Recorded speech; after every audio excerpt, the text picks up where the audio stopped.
Seperti yang sering gue sampaikan, bahwa bisnis itu gak perlu modal besar. Cukup dari rumah, pakai dapur rumah lo sudah bisa mulai bisnis lo. Gak perlu sewa kios, gak perlu sewa ruko. Cukup dari rumah, lo daftarin ke Gojek, lo daftarin ke Grab, nah lo sudah bisa dapat omset. Nah ini ada inspirasi dari Dapur Razan. Nah, ini bikin puding fla keju. Ini kita cobain. Lo bisa cari juga di GoFood. Cobain.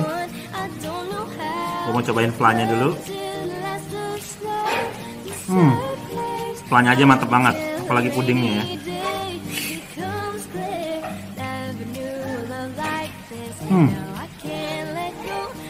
Lo bisa pesan ke GoFood dan lo yang mau bisnis. Kalau kamu mendengar Tegal, apa yang kamu ingat? Sebagian besar orang pasti ingat warteg. Warteg itu singkatan dari warung Tegal. Pemilik dan pekerja warteg sebagian besar dari Tegal, termasuk Pak Sayudi, pengusaha warteg yang memiliki ratusan outlet di seluruh Indonesia. Lulusannya hanya SD, tapi bisnisnya sukses luar biasa.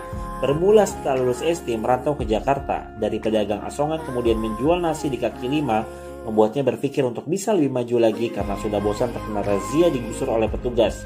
Akhirnya dengan modal 6 juta dia memberanikan diri buka warteg yang dinamakan Warteg Karisma Bahari. Idenya sederhana tapi cemerlang. Dia merubah image warteg yang tadinya terkesan kumuh jadi bersih, terang, dan nyaman. Dari satu outlet berkembang menjadi ratusan outlet di seluruh Indonesia dengan sistem waralaba. Bahkan wartegnya menjadi pelopor warteg pertama yang menerapkan konsep waralaba. Perjuangannya mengajarkan kepada kita bahwa sukses itu bukan hanya karena pendidikan tinggi dan modal yang besar, tapi kesulitan sedirai dengan doa, kerja keras, dan kerja cerdas. Siapa sangka di balik bakso aci akang yang hits ini tersimpan cerita yang unik sekaligus menjadi motivasi untuk banyak orang. Kang Dandi yang sempat menjadi driver online ini punya motivasi untuk memulai bisnisnya. Punya uang tabungan 8 juta, akhirnya memutuskan untuk buka bisnis bakso aci yang sebelumnya memang hits di daerah Garut. Modal 8 juta tergolong kecil untuk memulai bisnis apalagi dengan buka outlet. Tapi kalau mau usaha pasti ada aja jalannya.